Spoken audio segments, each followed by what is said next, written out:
It's 30th of April in Honduras. The rain started falling today after a month of complete drought, after a month of fires and water running out. I just watched the last season of Office. I thought I'm crying because of The Office, which partly I was. But you know what? I'm going home tomorrow. I'm taking this dog with me. Stop licking your balls.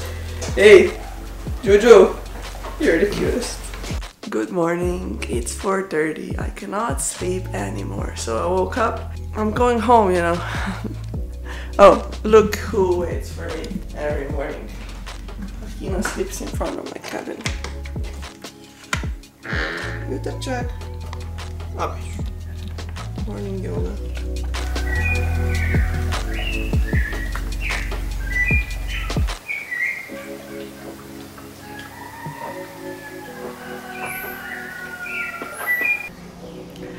Let's pack.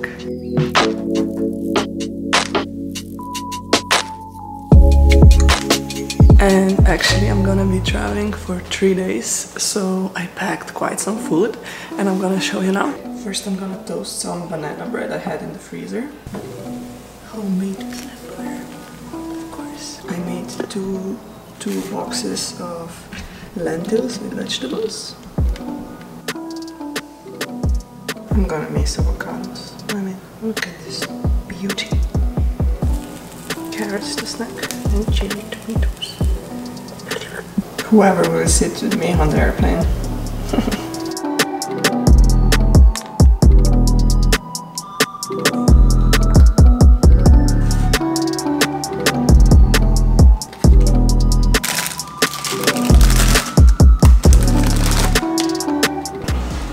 As you can see, rain was pretty tough yesterday. I put fresh clothes on. Now I'm gonna smell like dog for 2 days. Look at me. Ja, se veme. Pikat. Remember to show. Oh, you're squeezing my boob. I think he knows that I'm leaving. Yeah.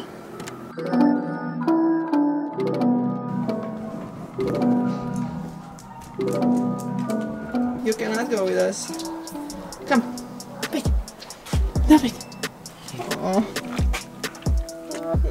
Okay, the journey has started and the stopwatch also. So let's see for how long I'll be traveling. We got past the first checkpoint. They almost didn't let us through. So here's the deal. In Honduras you cannot just move around, right? You can move around only on days that have a number from your identity card, okay? So we are crossing the checkpoints and each time my heart stops basically because we don't know if they're gonna let us through. I think this is the most adventurous part of my journey.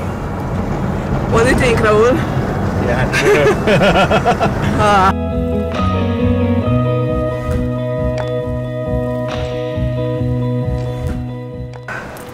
Here we are! Yeah. Mission accomplished. I mean, half. Half. Okay, goodbye, Raul. So it's time to say goodbye. Yeah. See you. As soon as I wanted to enter the airport, they said my flight is cancelled. So we're gonna call them now because they don't let us in. I'm not going home. I'm going back to Raul's home. Mi casa es tu casa. Ain't that nice?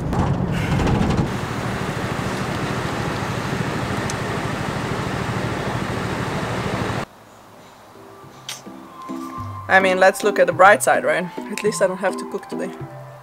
I haven't washed clothes in 2 weeks because we ran out of water. And we had to save all the water we could. So basically everything I own stinks, and I will wash it now. Back to real life! I really did want to go home. This last almost 2 months that I've been in quarantine in Honduras have been a big challenge for me. I focus on 2 positive things. First is that they will refund me for the flight, which was super expensive. You don't even want to know how expensive that flight was.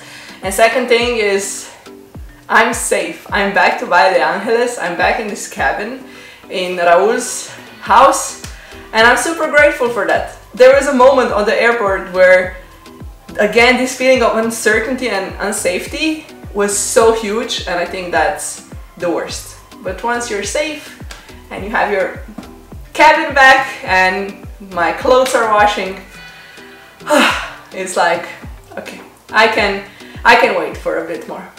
And if you like this video, give it a thumbs up, subscribe so we can go on more adventures together, and write in the comment if there's anything more you want to see from my quarantine in Honduras. Bye! Thank you for sticking till the end. So let me tell you what happened at the airport. I said goodbye to Raul, as you saw in the video, and then I tried to enter the airport. There were 2 security guards and they said, no, you cannot because your flight has been cancelled. And I was like, what? So it took me like a few seconds to understand, and I just sprinted after Raul. I was like, man, my flight has been cancelled. Can you come back and try to talk with these guys?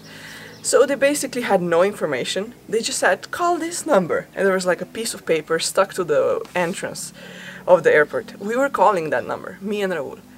We called that number for many times and nobody was picking up. So it felt like I'm waiting for a bus in India and nobody knows anything. Just it wasn't a bus in India, it was a fucking main airport in Honduras. And I started to get really frustrated, and I tried to keep calm, you know, what to do, what's like the logical thing to do. So actually I called the customer service of the United Airlines, and a really nice guy picked up. He said this was not supposed to happen and he's really sorry and they can give me a full refund, but there's no flights for at least a week. So then I started crying in front of everyone because I was so sad. I really wanted to go home, and that's it. The rest you can see in the vlog. I had no mental capacity to film on the airport also because I was so busy calling numbers and crying. Bye.